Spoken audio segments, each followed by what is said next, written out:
Internet, thank you once again for joining me to talk all things vertical drama. Right, if you followed my Instagram, you will know that I have a new all-time favourite vertical drama, which is In Other Words, I Love You. And then when I have that, I tend to like to go and try and find the cast and talk to them. So here they are. Here are the leads of In Other Words, I Love You, who are two very wonderful British actors. So I'm going to let them introduce themselves to you. Amazing. Hello, my name is Evie Day. Yes, I'm British, not American. Surprise, surprise. Yeah. I'm Joey James French. I played Charles in the show, and I'm also British. And yeah, Excellent. Okay. First question is, who had previous experience working in verticals? I've Joey. done a few verticals before. Yeah, me. Okay. So this one was my fifth, I think. I've done a couple more since we've shot this one, but I started some point last year, like April 2024. Just very randomly, just was applying for a bunch of stuff on Spotlight one day, and then just got an audition, and then got a part in a vertical, and then just kind of have been doing them since. Got quite lucky, got in quite early, I think, and been quite consistent with them. And then Evie, this is your first, is that correct? Yeah, I'd barely ever heard of them really before. I mean, I saw quite a few on, applying for jobs, but I didn't really know much about them until I got this audition to my agent, and I was like, yeah, why not? But yeah. Okay. So you're kind of both good people to ask the next question. One, as someone who had done quite a few verticals and seen a lot of scripts and wonder who they were you are. When you saw the script or the character breakdown, did this stand out for you as there's more here than a standard vertical? Yes, yeah, 100%. I When I was doing my self tape for this, I was doing it with a friend of mine who does a load of verticals as well, and we'd done a few that day. I think he'd done a couple, and this one was the last one that we were doing of the day, and we got into what scenes were they? So there's two scenes that did for the tape. One of them was our scene in the library, and then one of them was the breakup scene. And we got to doing the breakup scene, and we read through the script, and we just kind of like paused for a minute, and we were like, "This is actually really good." And so and so then so then Josh, my mate, was like, "Right, go take half an hour and work on this because we're going to do this. We're actually going to do this like really properly." And so then I did, and yeah, the script really stood out just straight away. You can tell like real strong characters, like really like well written, specific people as well written with subtext, all this kind of stuff. It was Yeah. very good script. I mean, obviously, I auditioned for Serena first, not Alice. But I do remember, I did her main scene where she comes in. She's like, "Who are you?" And I absolutely loved it. Genuinely, I had like a little pink headband on. I was doing my mum, bless her, and I was just like, "Oh, this is great." Playing that like classic mean girl, but she's got such good lines. And then when I got Alice's like scenes, I just thought, wow, like the text just is really good and really real. So I think sometimes I was apprehensive because they can feel very, I don't want to say fake, but I guess not as something I would say personally, but with Alice's lines, I felt like I would say that in a day-to-day basis. Yes, and obviously you both nailed it. And yes, we can say, if you watch the interview with your directors, they say lovely things about both of you. But in particular, it was your audition. It was worth you spending that extra time on that audition because that's what got you the good work. Okay, so next question is, once then you've landed the role and you've got the script, kind of what were your read on your characters and kind of what was your takeaway of like what were the important parts of them? I think for me, I definitely first read it and was like, right, she's a very strong-willed character who doesn't need a man to save her. So I really wanted to kind of put it across that she was this intelligent young woman who was finding her way by herself. And it just so happens that she gets bullied and, it's not so great for her at school. And there's this guy who's willing to put himself out there to look after her. And I don't think it's that she sees him as saving her, but more as actually someone to be there for her when she needs it.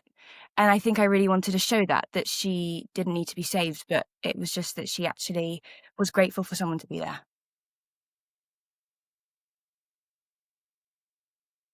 I don't know. I followed that up. That was really good. I think the main thing I think I was finding with Charles was the balance between like how far you go in each of these things. So I think if you lean too far into one way of him just being this arrogant rich kid, then the guy's not likable.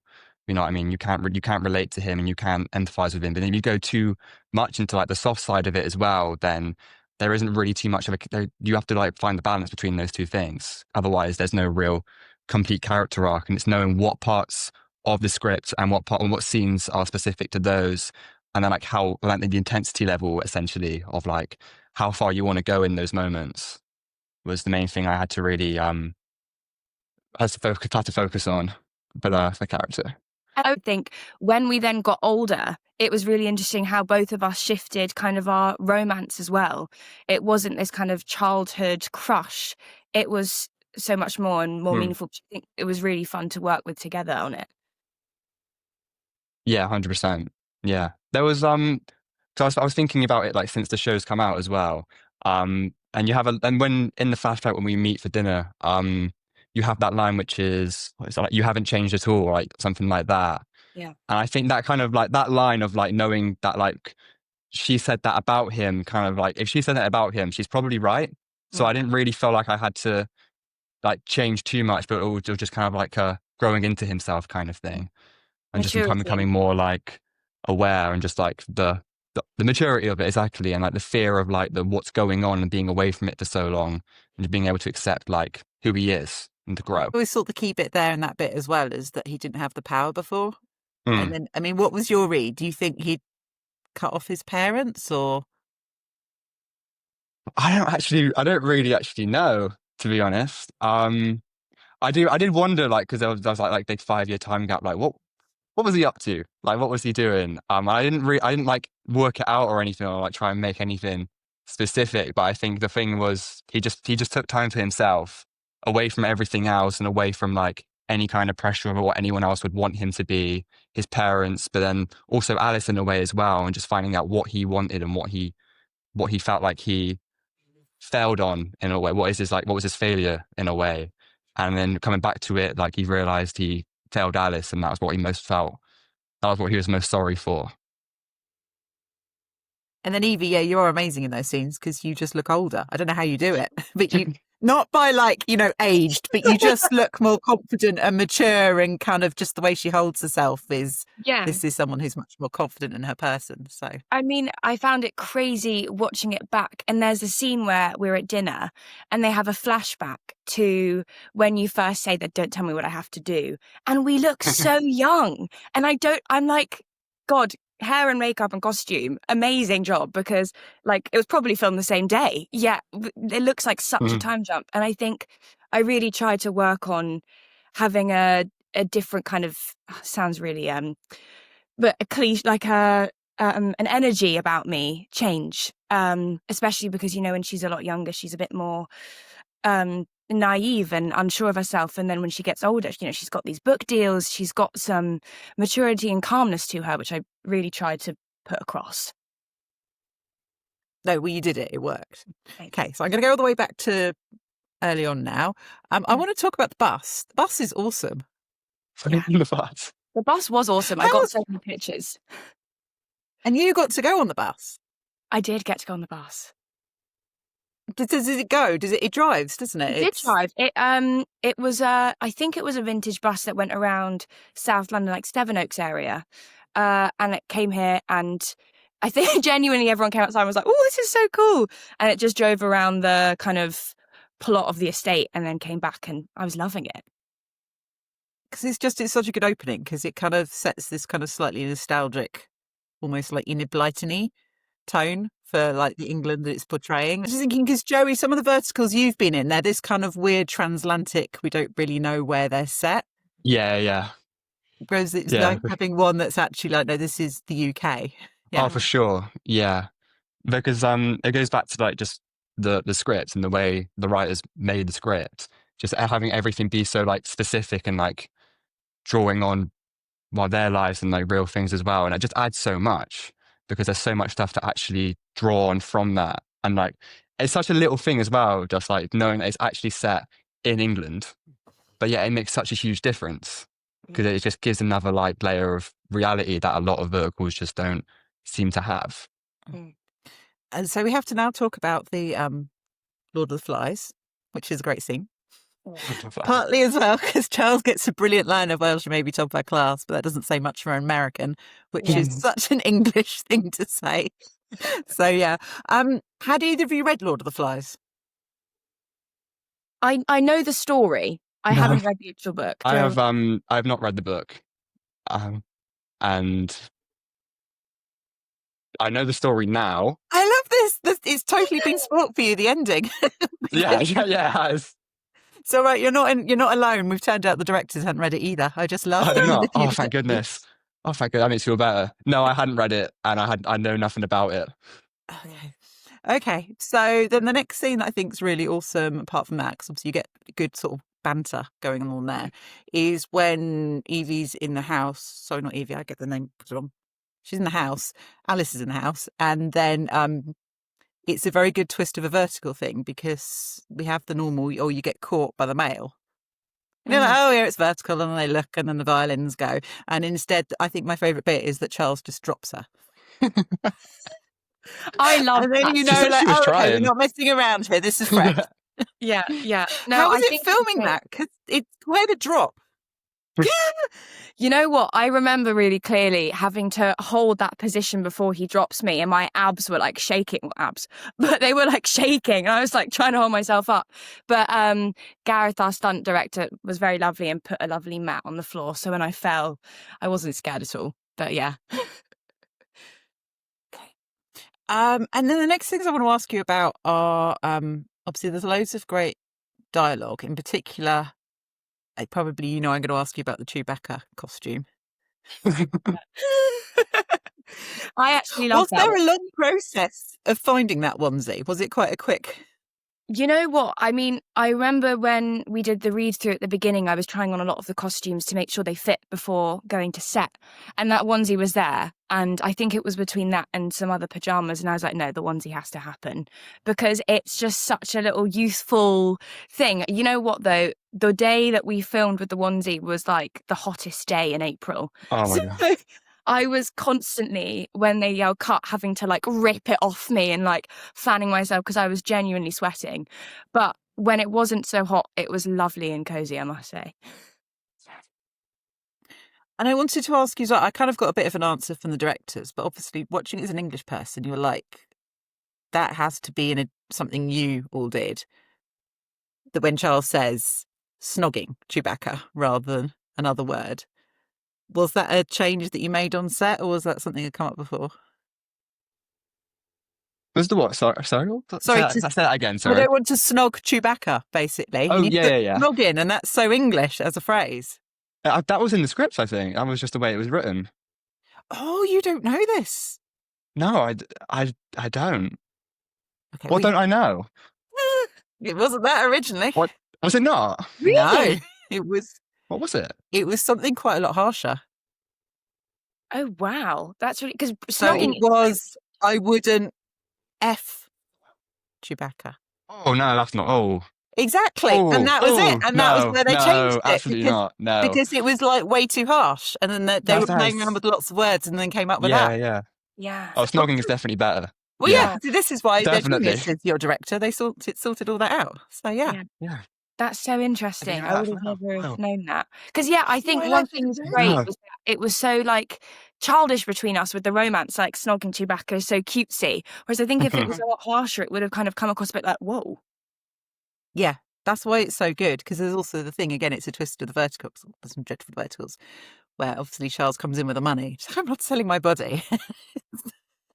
Which, again, if you watch verticals, it has an extra layer of funniness. So... You know, I really want to say, Joey, do you remember on the money, there were like some prints on the actual money. So we had to hold it in a way to cover the writing bit. And it's just like, you're holding it. I had to put it down really carefully. Just kind of. Oh, that was amazing. Yeah. And then the other thing I want to ask as well is about the chess scene as well. Yeah. Because I think that's the other thing. You managed to make chess romantic. Which... Is this chess not more romantic? Of a tension thing, I think, in TV recently, rather than romantic. First of all, can you both play chess? Yes. Yeah, kind of. Who's I wouldn't better? say I'm good. Did you have an actual game? Did anyone win? We I don't did think we try to did. play once, but then the art department kept putting it back where it's meant to go. Oh yes, yeah. I remember, I think it was the library scene we were filming and we were playing it, but they kept getting, so we just stopped messing around. And Sorry. what were your favourite bits within that house? Because obviously you get a very good line as Charles of like your many, many kitchens. So Oh yeah. I think in regards to like the house, I think my favorite line about that was when so after like the thunderstorm, we're going downstairs and the power's out, and I was like, "Well, there's more power in here." I'm just like, "Oh, we've got a backup generator." Just obviously, like why would we not? That was one of my favorite things. The library was just really fun to shoot any scene in. The library is just such a beautiful room.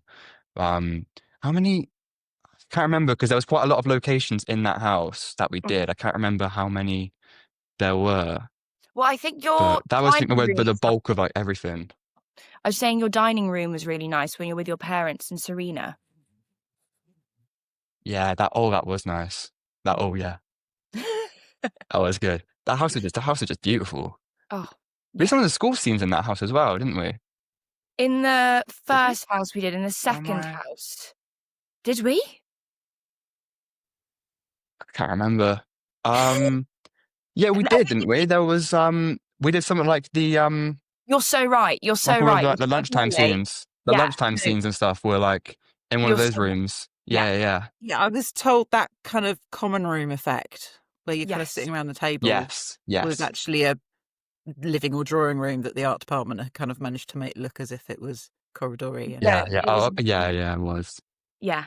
And there was a yeah. hallway which was lovely with the lockers, which was in that house. Yeah. Yeah. So talking about the school scenes, there's a lot of good leaning on pillars going on from you, by the way. There's lots of excellent pillar leaning. But also the really nice thing is obviously Alice gets friends because often you don't have a female lead with friends. And then the really cool thing I found out is that the name the friends were given are actually names of two of the members of the writing team, which is really cool. How are the school scenes to film? You know, also having the teacher as well. They look really fun. Oh, the teacher who's the teacher's name? Eve? Do you remember his name? No, I I can't remember don't. his name, but he was amazing.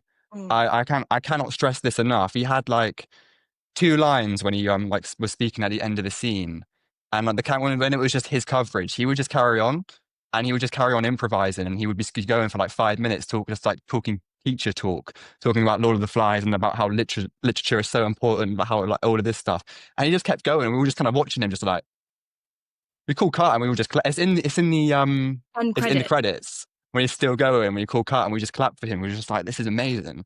I feel so bad. I can't remember his name. No, I know. I remember I was talking to him and he was saying that he was just saying that he hasn't acted for it. Like it was one of his first few things acting. He'd only started later on in his life, which I think is amazing because he's got such a talent for it. Yeah. But I did love filming the school scenes. I thought it was really fun bringing in loads of different people because it made the environment so much more real of the classroom.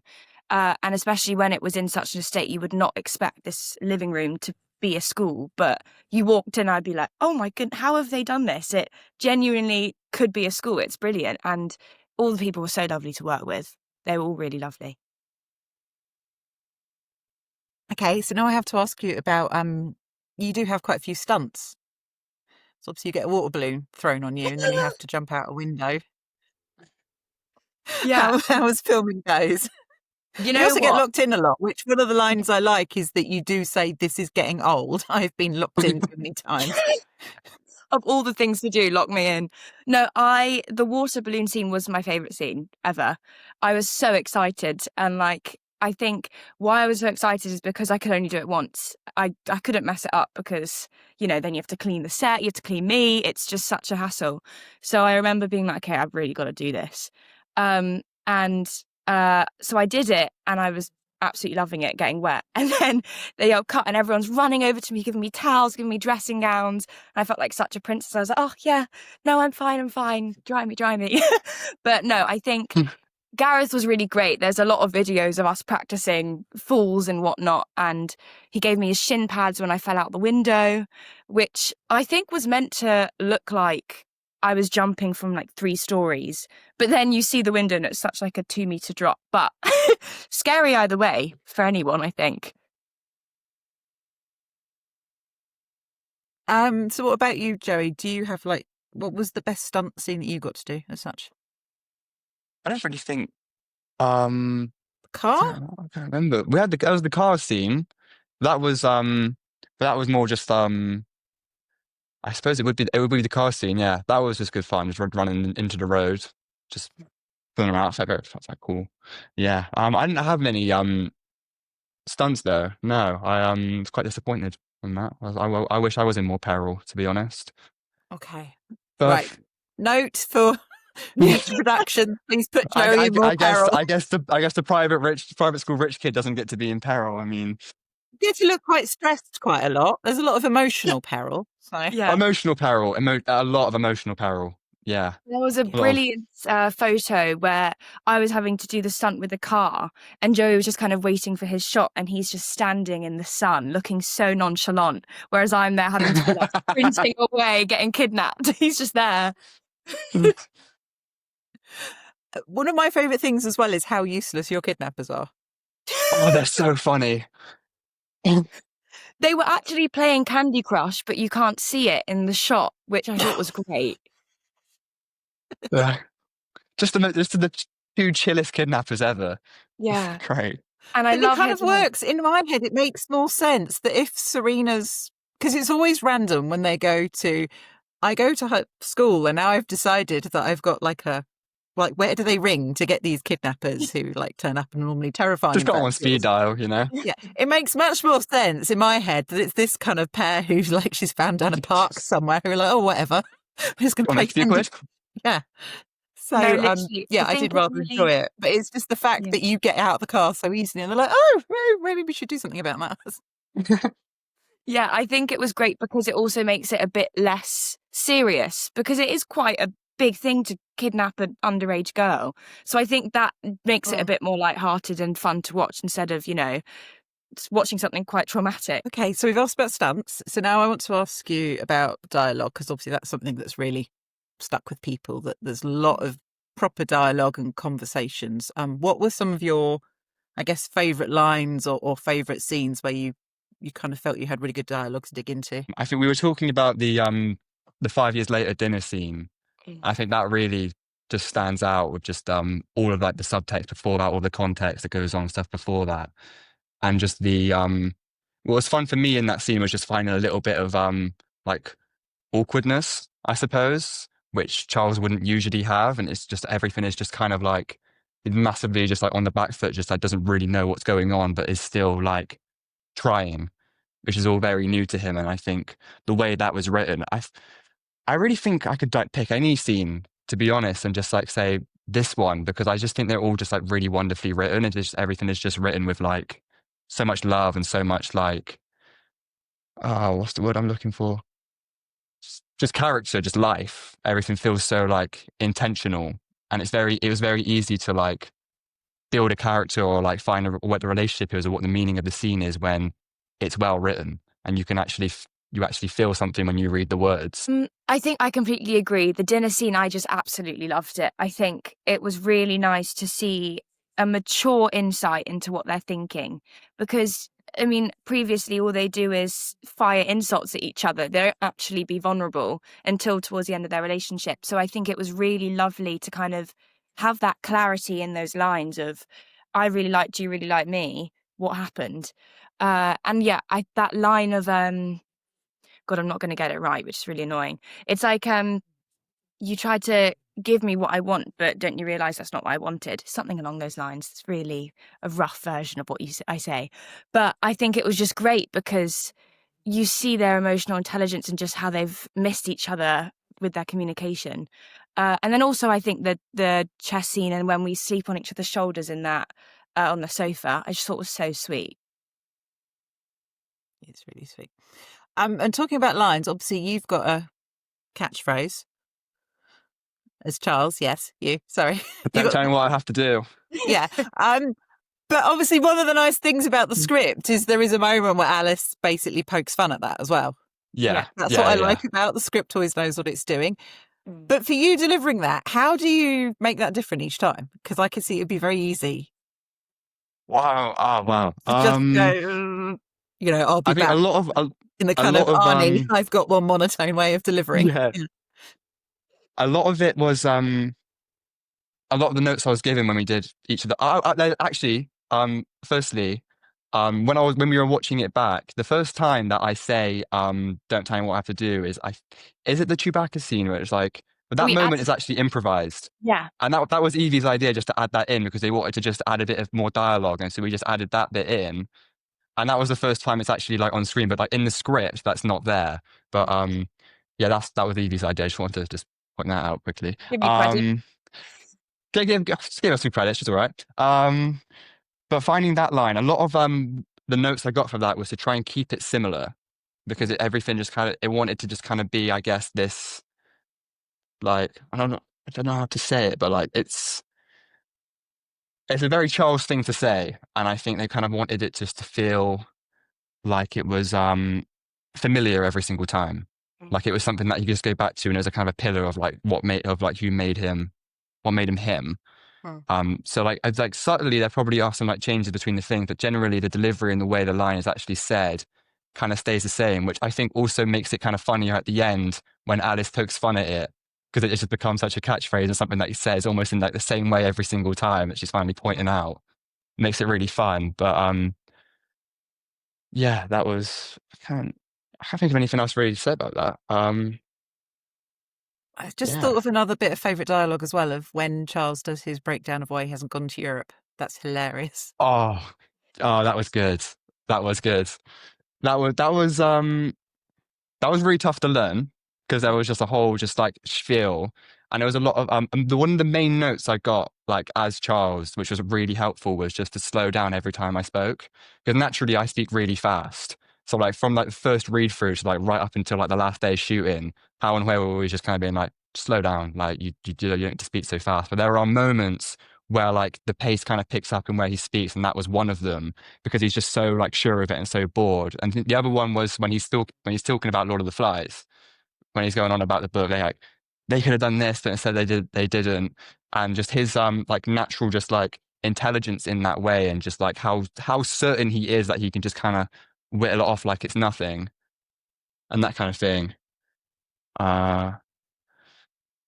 Just even the post-production and the way they just put the little stickers in. I had no idea they were going to do that as well. That was so much fun. I loved it where I meant to be scrolling on my phone looking at kind of if he's saying the itinerary right, and the editing got me to write, where is Pohnpei? With like a gap in between. And it just made me laugh. It's terrible. It's terrible typing, isn't it? It's very good. Yeah. Okay, next question. Obviously, it's nice because we get a bit of a happy ending in the middle. You're very happy together. It's all lovely. You kind of dealt a bit with Serena. We feel that's dealt with. And then obviously parents turn up and ruin all the fun. Like really ruin the fun. Yeah. Yeah. And then obviously that scene, which is the one you said you auditioned with, where there's so many layers to it of Charles is breaking up with Alice, but Alice knows there's something going on. I mean, that scene is extraordinary from both angles. Obviously, you're extraordinary, Joey, with how you deliver that, because there's so many layers. But also the thing I really like is that Alice isn't in hysterics about it. So I'm really wondering what notes you were given, in particular, Evie, but also if you can both just talk about that scene, because I think that's when everyone goes. That's when you break everyone. So. Yeah. Well, yeah, I think a big part of why, like, I thought Alice was such her own person is that she's so intelligent and she can see right through him, and she goes, you're lying. What's happened? Just tell me, be honest with me. And constantly throughout, she's like, no, I can see. What have you been threatened with? Which I really loved, because it's like she's fighting for their relationship. She can see through it. And then at the end, when she just, I kind of made the choice that she chooses to believe him, but there is doubt there, because what else can she do? Just be in denial for the rest of her life about it. And I remember when you leave Joey and she has this moment where she's just kind of staring in shock, And it's that the kind of director didn't want me to just burst into tears because, you know, it's not that. It's more just what has happened. You know, we're just these two kids who love each other, and now I have to move out, which I felt so awful for her. But I think that makes it more powerful that you're not in tears, that it is more shock. Exactly. It's more just absolute shock and disbelief of what's going on. And like when she sits down and she's just so defeated.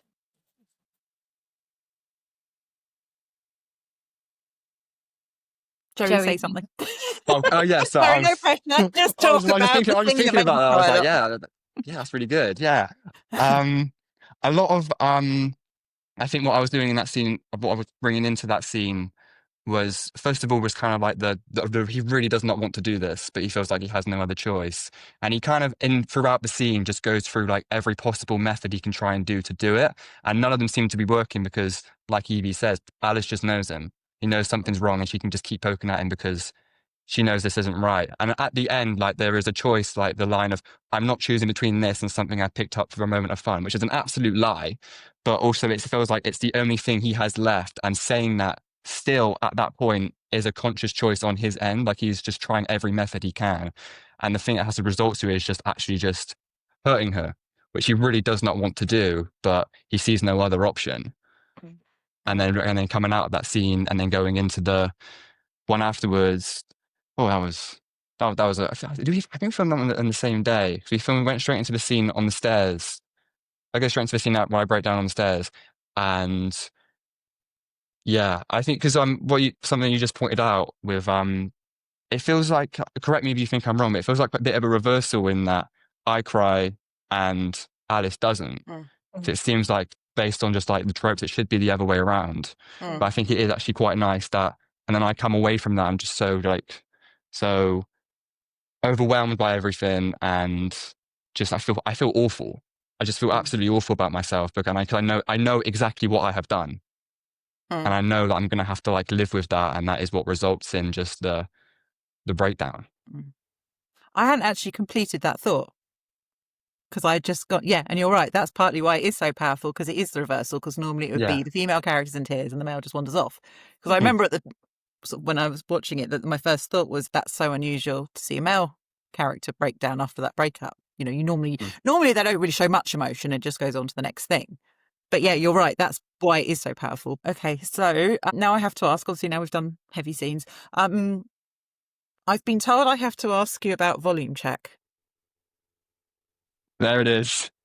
Can we explain why I was told? Yes, we absolutely can. So I'll try and start from the beginning as much as I possibly can. So volume check mainly goes to when Charles is younger, like in the school scenes. And essentially what volume check is just making my hair bigger, adding more volume to my hair. When I did the recall, I don't know what I did to my hair that day, but it was quite big. And it looked really nice. And Wade, the director, kind of pulled me to the side. This is your hair? Pardon? This is your hair? It's his curtain. Oh, I didn't elaborate yet. So volume check is about my hair. Volume was something to do with sound. I didn't realise. Okay, right. This is about Joey's hair, people. Carry on. This is about my hair. Okay. My hair kind of became its own character of itself in this show when we were filming. Volume check was just either Rebecca or Amy, the hair and makeup people, just coming over and just adding more volume to my hair.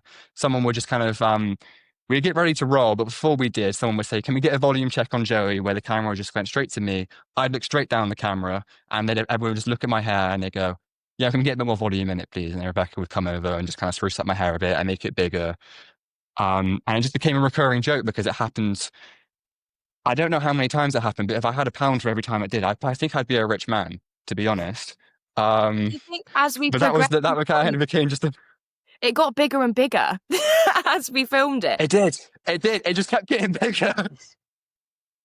I noticed it as well because I was looking through we were looking through the behind the scenes photos, because they're all in chronological order from when we shot. And the main thing I think they wanted to accentuate was the difference between when I'm older in the last part of the show and then when I'm younger, because my hair is a lot more flat, if you notice, when I'm older, and then and during the school scenes and all the younger stuff, it's huge. Sorry. I want to know what Uh, product was used. I feel we should be trying to get some product sponsorship here now for your hair. I think that's just the mystery of it, Jen, to be honest. I think Volume Check is it goes bigger than just a product, you know, it's a lifestyle, you know? Absolutely. Evie, how was it? Because it sounds like you had two co-stars, obviously Joey and Joey's hair. So Which one did you prefer, Evie? You know what? I think my romance was mostly with the hair, honestly. Of course. Yeah, it makes sense. Makes sense. and then finally, just talking about the shoot, were there any other sort of favourite moments apart from that one? I think the wedding was really special because it was in this kind of beautiful chapel that was kind of hidden under this estate. I had no idea it was there. And it was a bit surreal, you know, getting married and acting before you get married in real life. I was like, whoa, this is what's going to happen one day. And I think it was just really beautiful with the kind of set.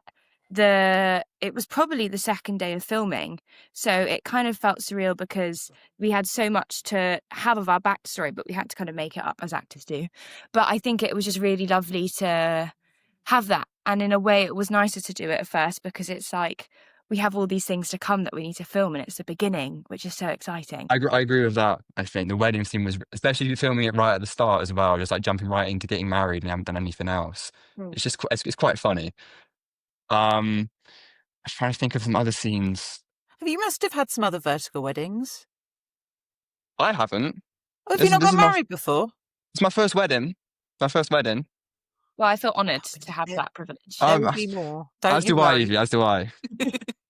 I can't wait. I can't wait. Those are the first. I'm trying to think what else. What other scenes that there were that I enjoyed. I should have really thought about this beforehand, to be honest. What have we missed? If you want to think, I want to say that I thought Serena was amazing.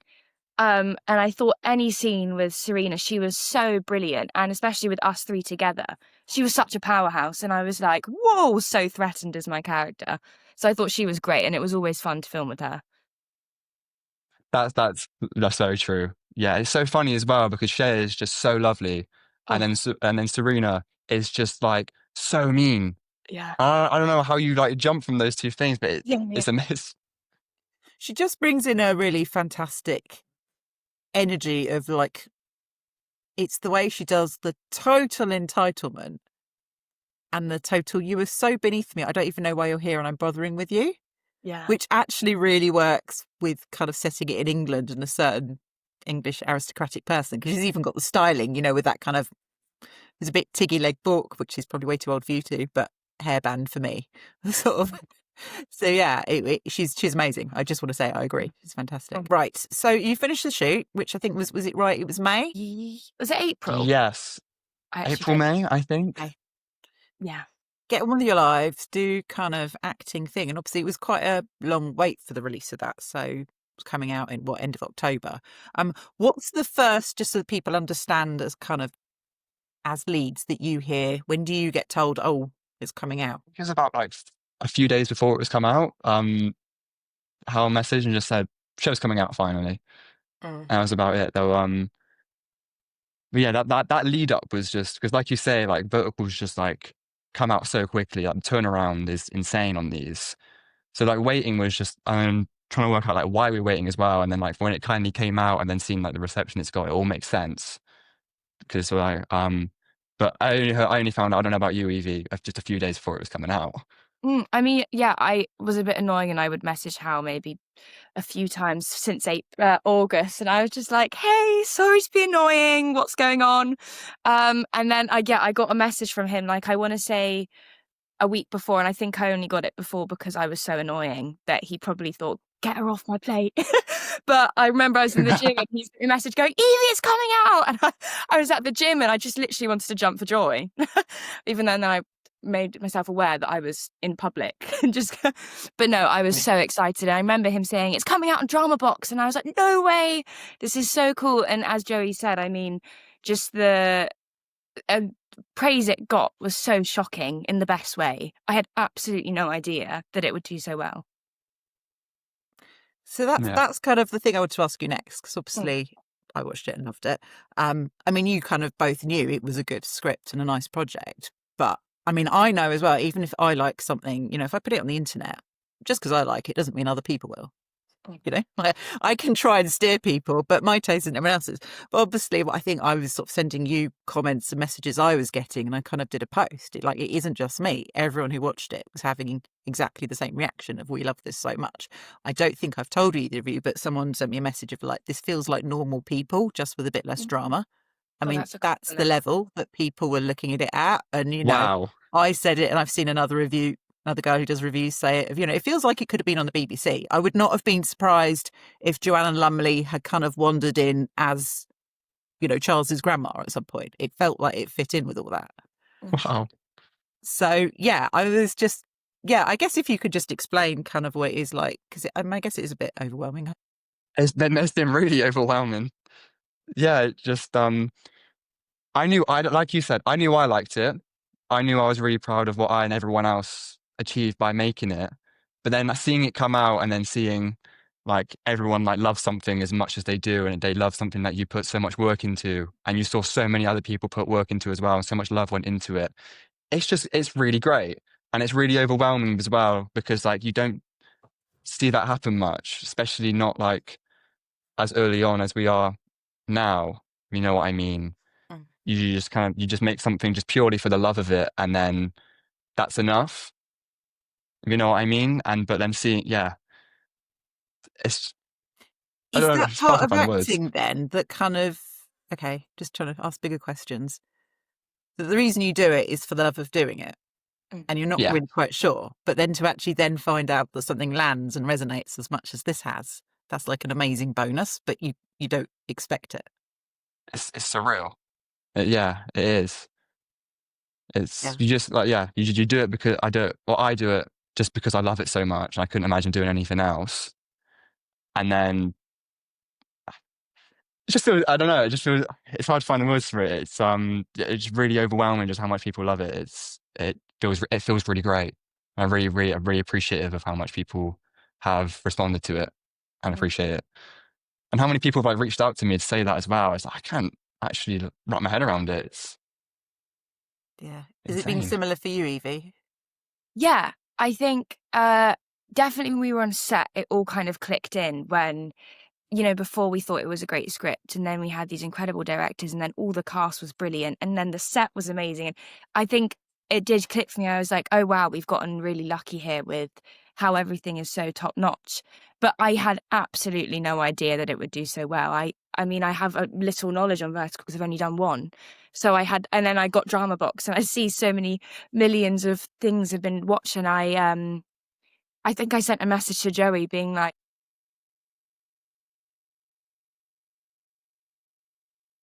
Mm.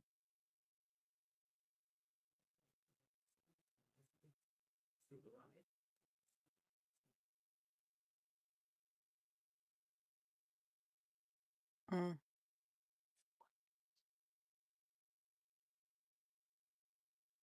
Well, I just want to say thank you on behalf of every viewer. The whole, as you said, everything's brilliant, but don't underestimate what you two bring to it, is what I'm trying to say. Don't sell yourself short. It's the fact you two are so brilliant that we're all invested as much as we are in that story. Okay. Sorry. Now I've gone deep. I'll go lighter again. I'll save you. I feel we're getting this is too much emotion in our English. Okay. I So we're going to go back can't deal with to, all this. obviously, interesting. Obviously, people said to me, like Maxton Hall. I've had two German ladies talk to me in depth about Maxton Hall. That's kind of been a massive YA show on Amazon Prime. And again, it's kind of odd because it's kind of they're German, but they pretended they're English school, and it has got that slight, bickering thing again that this one has. But I was going to ask you about your favourite YA shows when you were a little bit younger. Do you have any memories of teen shows that you loved? Because they are often formative for people. I was Party of Five, Roswell, Buffy the Vampire Slayer. They were kind of my My So-Called Life, Claire Danes. That was my era.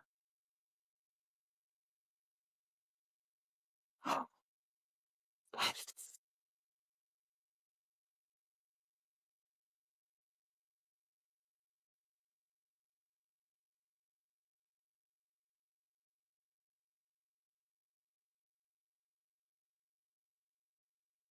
I'm not really sure if I have any.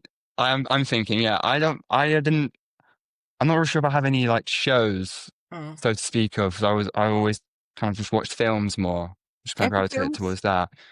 But when you said normal people just then, something just like clicked for me where I was like, a lot of the things I think I do is I don't make the references until someone points them out. And there's a lot of things when people have like left reviews and talked about like the character of Charles and stuff where I'm reading it and I'm like, oh yeah, I did do that. I didn't even realize I was doing it. I just kind of did it.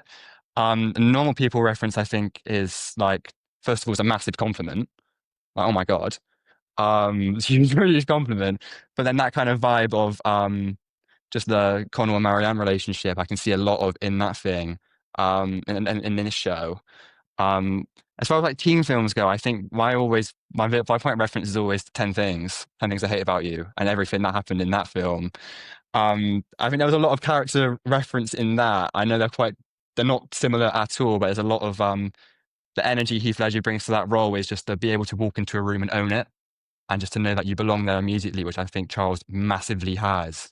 And then how does that change when you start to fall in love and what changes and where do you go next from there? I think that's a lot of where I was trying to go with the show. But then aside from that, like no, nothing. Um, I watched a lot of Spider-Man films when I was growing up, if that counts. I mean, that's young Who's your teenager. favourite Spider-Man? Oh, Jen, don't ask me this, man. Oh my God. It's like asking me to pick a favorite child. Um, This is why I'm a I good mean, I think it's journalist. the toughest question you've asked so far, to be honest. I grew up with all of them at different stages in my life. I'm like old enough and young enough to have like had more different stages in my life. Um, Spider-Man 2 is my favorite film ever. Hmm. So like Tobey Maguire is always gonna be special, but like from like trying to be like a non-biased point of view, I think Tom Holland's the best Spider-Man. I'm gonna be honest. I don't think maybe necessarily is like the best actor who plays Spider-Man. You can tell I'm really getting into this now. Oh my God. But I think he's the best one. I It think he's the best matters. one. Okay.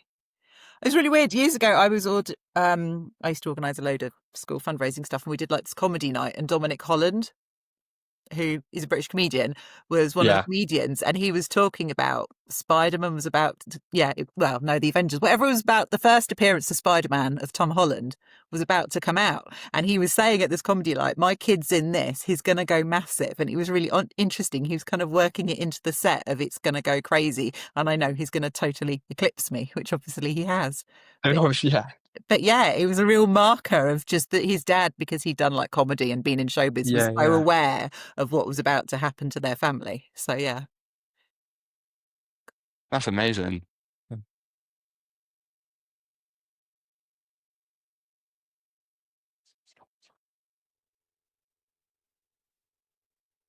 You could You do, want someone to play a good American, you got to cast a Brit. That's the rule. yeah, no, it is true. Can you do an American accent, Joey? I can try. Okay. You don't have to do it on camera, don't worry. Not I don't have perfect. to. I just. I'll send you my showreel stuff afterwards. There's the American stuff in there. I'll be fine. Okay. Awesome. Right. So just you've both been so nice. Are there any other future projects that you can share about or just ways people can support you or, just following your Instagram? What's the best way for people to keep track of other stuff you both have coming up?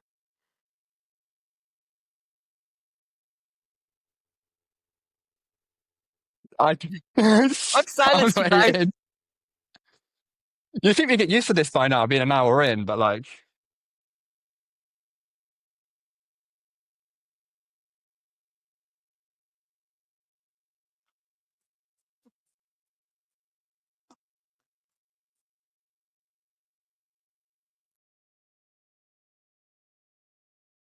Yeah, okay. So follow Evie. You'll get updates as she's got more projects coming out. I don't have anything in the pipeline at the moment, but like Evie, at Joey James French, Instagram, anything will be on there as and when. Hang on, didn't you say you'd filmed a few verticals since this one? Or did I imagine that at the beginning? I filmed one. Okay. I'm not sure what's happened. I haven't heard much on that one, but if I hear anything about that, then There might be a vertical. that's where it will be. Okay, awesome. Yeah, just thank you both so much for your time and also for just being utterly awesome and for making Charles and Alice who they are. Thank you, Jen. Thank you. Yeah.